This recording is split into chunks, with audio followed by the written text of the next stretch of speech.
Alright guys, I think I got some worn out struts here, so to all the YouTube mechanics out there, listen to this noise right about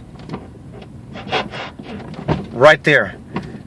So I'm going to hit another little speed bump here in a minute. So I have a theory that it's struts, the front struts are just worn out. So I got another speed bump here, let's listen.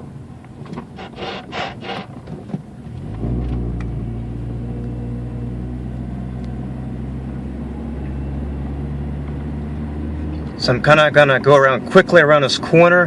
Hopefully it'll make it again here. Let me see.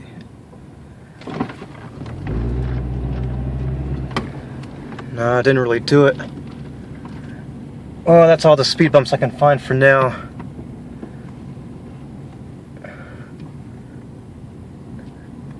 Alright, let me know what you think. Is it struts or something else? Thanks.